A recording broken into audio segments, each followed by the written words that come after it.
A bit different today. So here's the situation.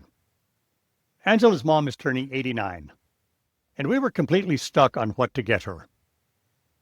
Now, she lives in Germany, and given the price of transatlantic postage and shipping costs, we generally skip anything physical.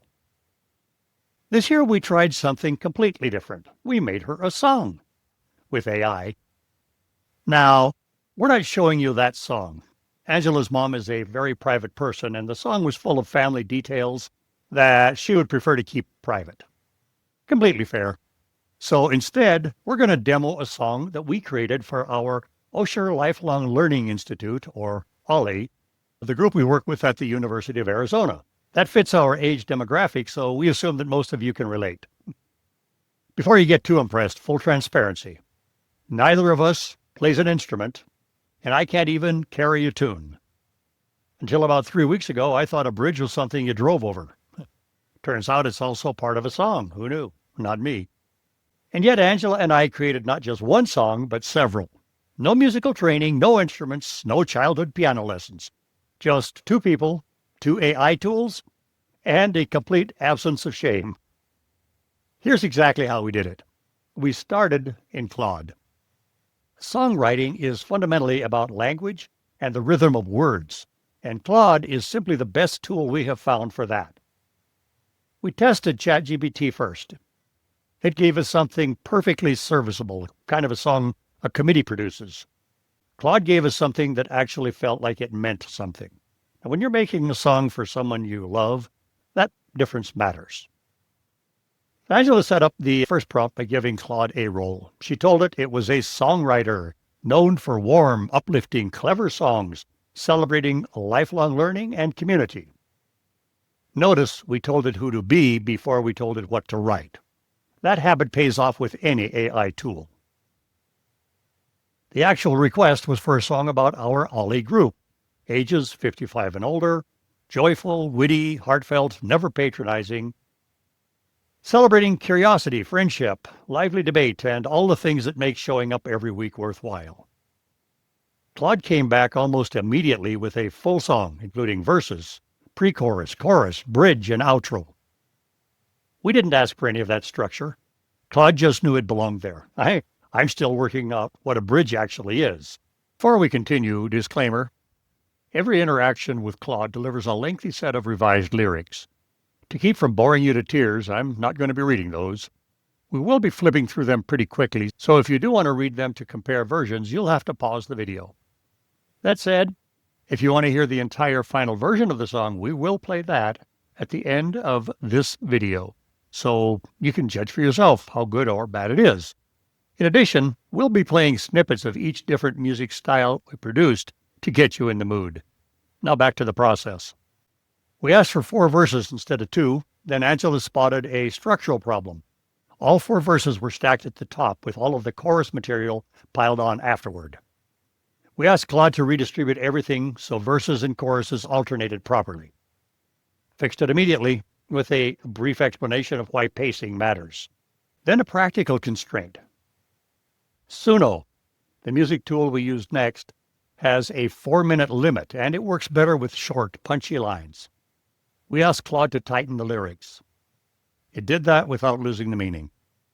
Now we needed to tell Suno what kind of music to make.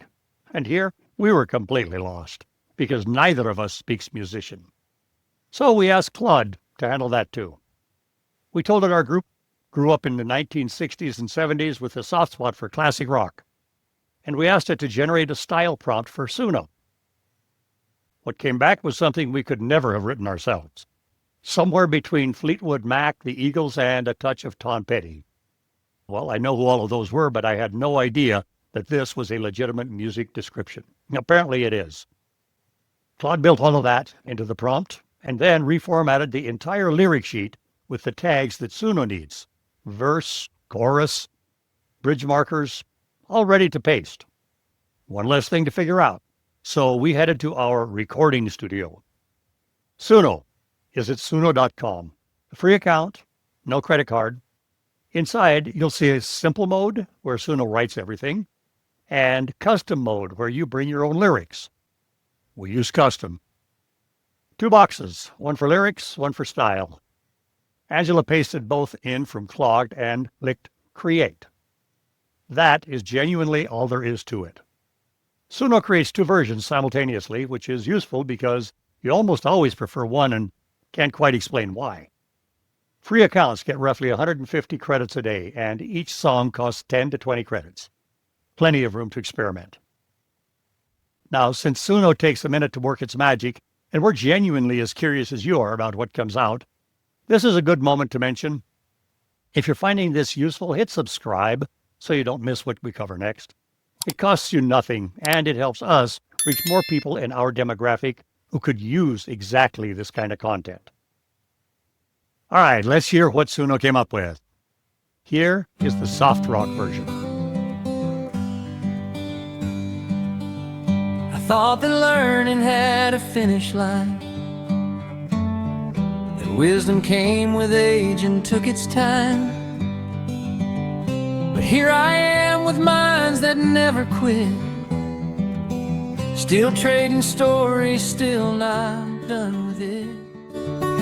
They say you can't teach old dogs new tricks. Well, honey, we're not dogs, so none of that. They're still not done with it. They say you can't teach old dogs new tricks. Well, honey, we're not dogs, so none of that. By the way, we're not going to play the entire version right now, but if you want to hear it in full, we'll put a link in the description and pin it in the comments. Same goes for every version that we create today. Now, here's where things took an unexpected turn. A member of our Ollie group asked, what if we asked Suno to combine Bach and Sousa?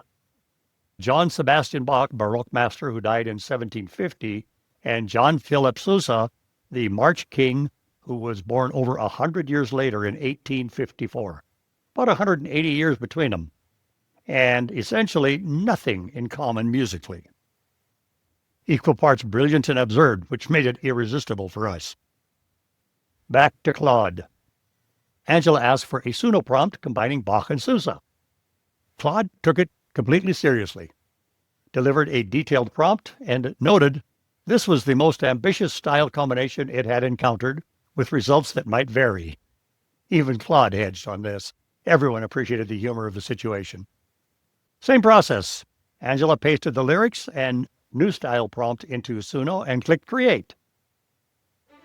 Now, this one finished faster than expected, which we took either as a good sign or Suno being overconfident. Here is the Bach Sousa version. That learning had a finish line, that wisdom came with age and took its time. But here I am with minds that never quit, still trading. By this point, someone called for a polka version. Not our idea. Musical ambitions had limits.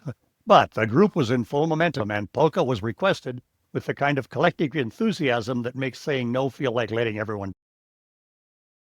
Well, Angela asked Claude for a traditional polka prompt, accordion forward, energetic, slightly comedic. Claude obliged without judgment. We appreciated that. And here is what happened. I thought that learning had a finish line, that wisdom came with age and took its time. But here I am with minds that never quit. Still trading stories, still not done with it. So what did we actually learn? Well, beyond the fact that we apparently have no limits, along with our general lack of musical ability, the two-tool combination works because the tools do different things well.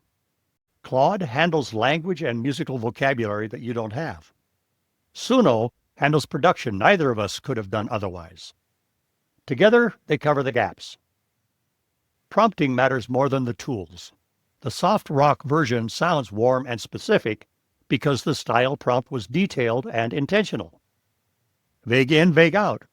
True with every AI tool we've ever covered. And this is a genuinely useful gift idea, by the way.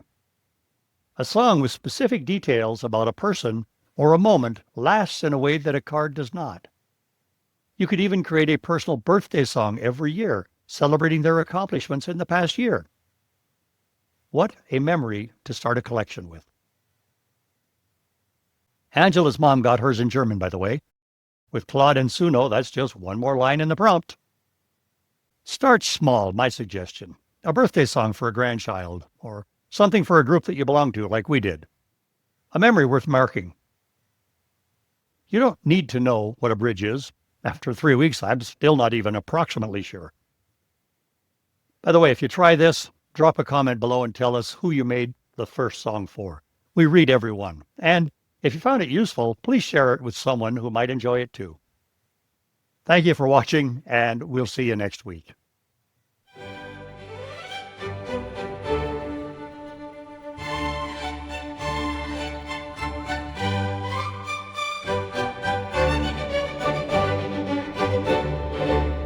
I thought that learning had a finish line, that wisdom came with age and took its time.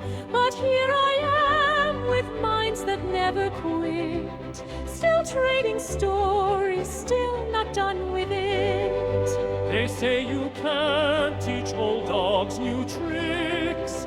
Well, honey, we're not dogs, so none of that. We live through